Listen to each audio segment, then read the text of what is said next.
Hello, friends. This is Dave Hurwitz, executive editor at ClassicsToday.com, here with a little chat about some more Klemperer stuff.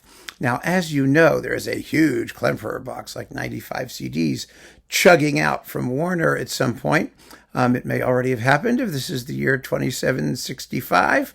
But in any case, I'd like to go over some chunks of it based on the old Klemperer boxes, because they came in these handy little assortment things here. It was easier to do.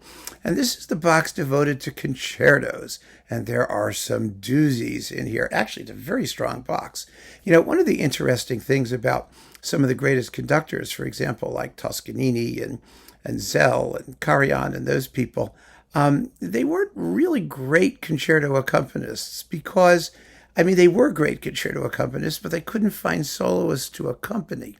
In other words, they had such strong opinions about how music should go, and they were just so difficult to deal with as often as not, that they didn't make that many concerto recordings. And the ones they did make could be very strange.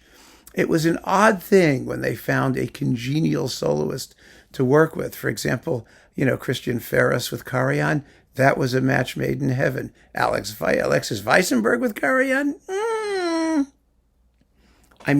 Karajan might have been happy. I don't know, maybe Weissenberg was happy, but together, strange. That's what happened as often as not. In Toscanini, he just sort of overwhelmed everybody he worked with. Almost everybody. Anyway, the bottom line is, it's interesting, isn't it? So here we have Klemperer, who was nothing if not individualistic, particularly in his later period, and sarcastic and kind of nasty and bitter and funny, and he was great.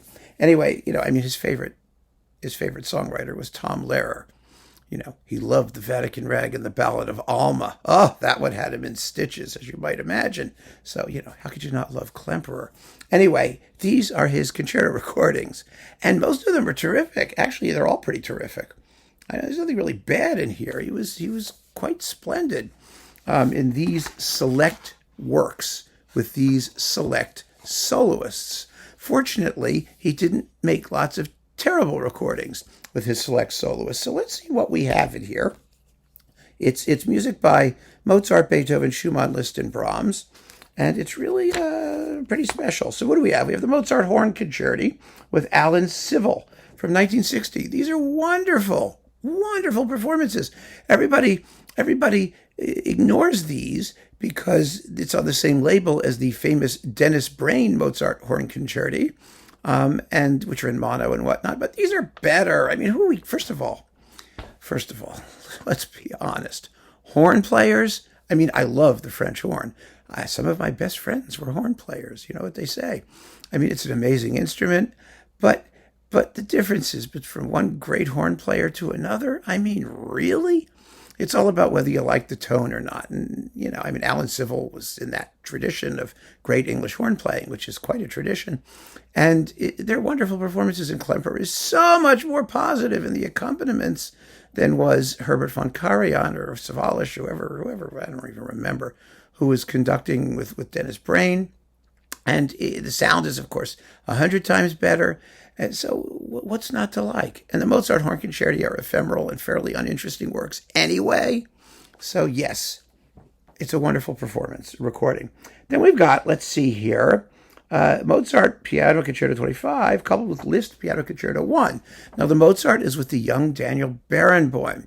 And Barenboim was generally better the younger he was, like so many artists. Not always, but when he became Daniel Barenboim with a big capital D and a B, he could be good, he could be blech. So, and then he redid all the Mozart piano concertos anyway, with the English Chamber Orchestra, which everybody did them with the English Chamber Orchestra. Pariah did conducting and playing, and it's better when there's a conductor, especially a conductor like Klemperer, who lets the woodwinds be woodwinds. So that's lovely. And then we've got the Liszt Piano Concerto No. 1 with Annie Fischer. We really ought to talk about that with the Schumann Concerto with Annie Fischer, which is what the original deal was. Annie Fischer was a fabulous pianist. She didn't make all that many recordings. So this collaboration is terrific. She was as serious and neurotic as Klemperer was. So putting the two of them together actually, I think, worked rather well. And then we've got the Beethoven Violin Concerto with Yehudi Menuhin and the Philharmonia. Well, It's okay. The great Menuhin Beethoven Violin Concerto actually was with Furtwängler. I mean, this isn't bad. Menuhin is not in bad form, but of course, we do have Klemperer and Oistrakh. Remember? Oh, is that great? That's here somewhere too. But we'll get to that momentarily. It's good to have. What the heck? Then we've got the Beethoven Piano Concertos and Choral Fantasy, all with Barenboim. And they got along really well too, because apparently Barenboim was able to hold his own with Klemperer's own sort of ribbing. They were two tough old, sarcastic, smart people. And so they got along. And I like these Beethoven concerti very much. I think Barenboim was in his best form for this music, frankly. And Klemperer's Beethoven. So yeah, really good. Then we've got the Schumann, and we have the Brahms Violin Concerto. Oh, that's right. Klemperer didn't do the Beethoven. That was Cluitan's with Oistrakh. What am I talking about? You're stuck with Menuhin. Okay, it's not such a bad deal if you're stuck with Menuhin. But you got the Brahms with Oistrakh. That's the one.